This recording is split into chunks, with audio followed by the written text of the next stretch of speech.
A farmer who killed 505 soldiers in 100 days, a university student who killed 309 Nazis before turning 25, a Native American soldier who killed 378 enemies and nobody talked about for a century, and a Marine who crawled through a jungle for 3 days just to take one shot.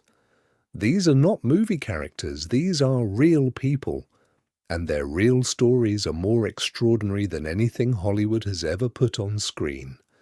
This is the true history of the deadliest snipers who ever lived. And once you understand what they actually did and how they did it, you will never look at war the same way again. Let's start with the most lethal sniper in recorded human history. His name was Simohayhä. He was a Finnish farmer. He was 5 feet tall, and the Soviet Union, a nation of 150 million people, could not stop him. In November 1939, the Soviet Union invaded Finland. Their plan was simple. Finland had 4 million people. The USSR had 750,000 soldiers on the border alone. This should have been over in 2 weeks. It was not over in 2 weeks, partly because of one man. Simohayhä had spent his entire life hunting in the Finnish forests. He knew every tree, every shadow, every angle of light. When the Soviets arrived, he put on a white camouflage suit, picked up his rifle and walked out to meet them. He used iron sights, no telescopic scope. This wasn't stubbornness, it was tactical genius. A scope reflects sunlight. A scope fogs up in minus 40-degree temperatures. A scope forces you to raise your head higher, making you a larger target.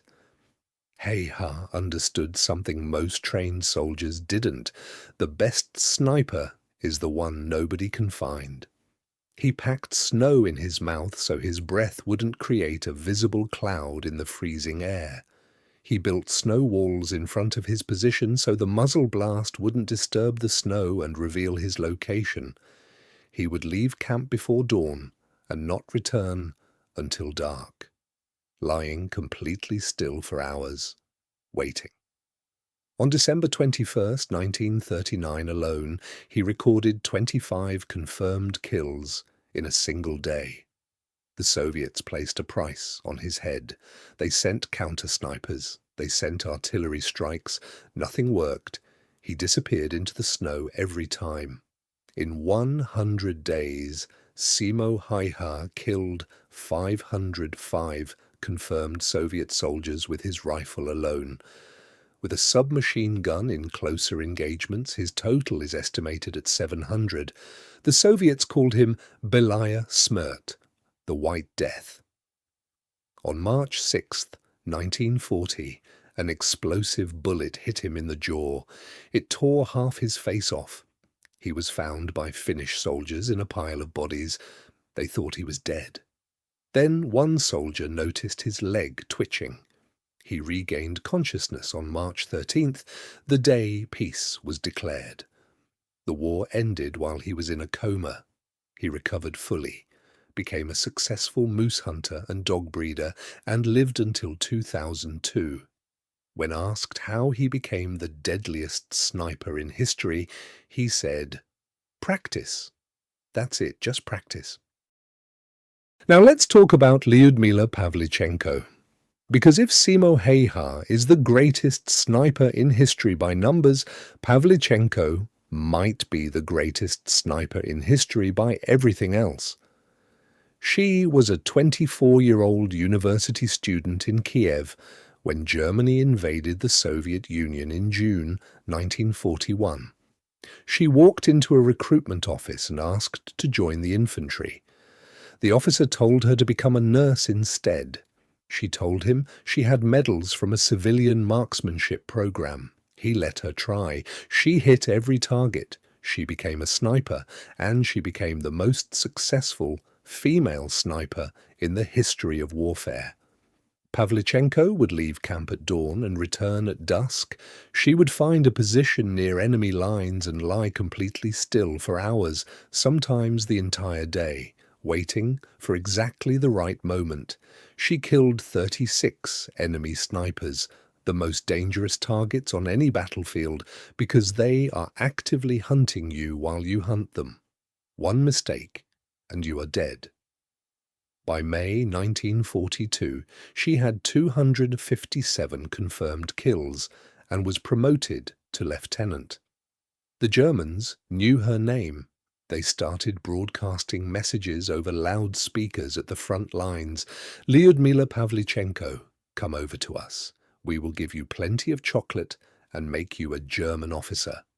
She didn't respond, so the threats started. "When we catch you, we will tear you into 309 pieces." In a later interview, she said she was delighted to hear that. It meant they knew her score exactly. In June 1942, shrapnel from a mortar round hit her in the face. The Soviet command immediately evacuated her by submarine. They couldn't risk losing her. By that point, she had 309 confirmed kills. The real number was likely higher, since confirmed kills required a witness. They sent her to the United States to rally support for a second European front. She visited the White House. She became the first Soviet citizen ever to do so. Roosevelt shook her hand. Eleanor Roosevelt became her personal friend. American reporters were more interested in her uniform than her kill count. One asked if she wore makeup on the front lines. She looked at him and said, "I am amazed that the gentlemen of the press are more concerned about the cut of my uniform than the Germans I have killed." She was 26 years old. She had killed more enemy soldiers than almost anyone alive, and American journalists wanted to know about her outfit. Here's a name you almost certainly don't know. Francis Pegamagabau. And the reason you don't know it is one of the most uncomfortable stories in military history. Pegamagabau was an Ojibwe First Nations man from Canada. He enlisted in the Canadian Expeditionary Force in 1914 at the very start of World War I, and he became the most decorated Indigenous soldier in Canadian history and the most effective sniper of the entire First World War. He had 378 confirmed kills. He also captured 300 prisoners alone. He would slip behind enemy lines, gather intelligence, and return with prisoners that entire platoons couldn't take. He was awarded the military medal 3 times. 3 times. That was almost unheard of. In the Battle of Passchendaele, one of the bloodiest battles in human history, where soldiers drowned in mud, Pegamagabau crawled through no man's land under constant artillery fire to deliver ammunition to cut off Canadian troops. The mission saved hundreds of lives. And after the war, what happened? He returned to Canada. He was denied the veterans' benefits that white soldiers received. He spent the rest of his life fighting for the rights of Indigenous peoples in Canada, a fight that went largely ignored for decades. His story was barely taught in Canadian schools for most of the 20th century. He received official national recognition only in recent decades. 378 confirmed kills, 3 military medals, a hero by any measure. And history forgot him almost completely, not because of what he did, because of who he was. Vietnam, 1966. A Marine named Carlos Hathcock arrived in country as a military policeman.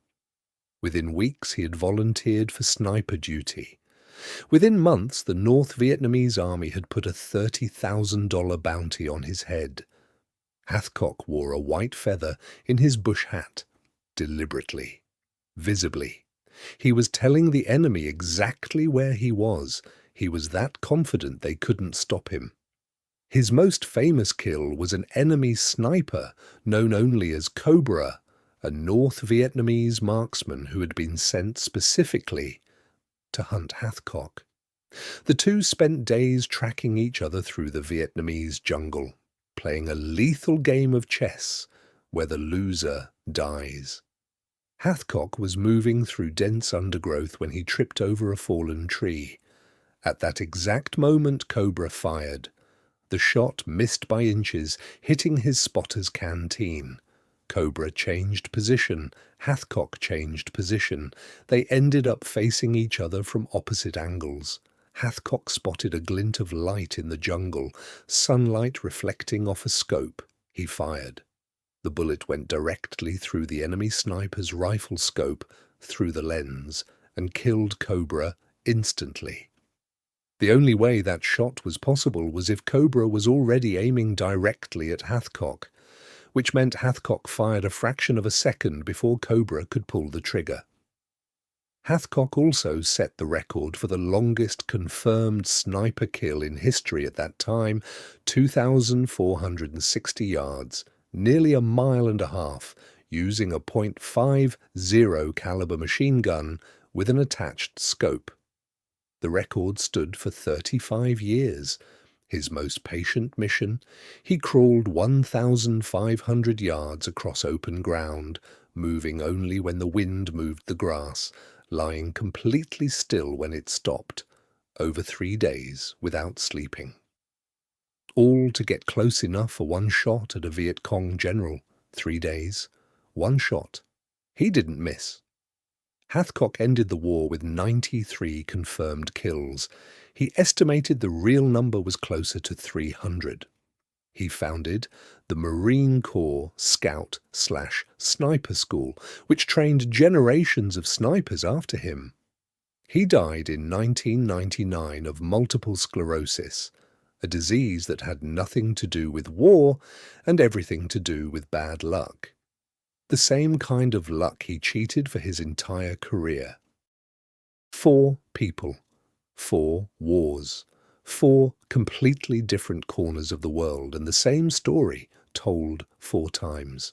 A farmer who taught himself in the Finnish forests, a student who proved the recruitment officer wrong 309 times, a hero that history tried to forget because it was more comfortable that way, and a Marine who wore a white feather in his hat because he wanted you to know exactly where he was. None of them were born soldiers. All of them became legends through the same combination: patience, discipline, and an understanding of their environment that no textbook could teach. Simohayhä's answer was practice. Pavlichenko's answer was proving everyone wrong. Pegamagabau's answer was duty, even to a country that didn't fully return it. Hathcock's answer was the hunt. Not the kill, the hunt. History is full of extraordinary people that nobody talks about. We talk about them here. If you want more stories that history forgot to tell, subscribe. We have plenty. And next time, we're going somewhere even darker.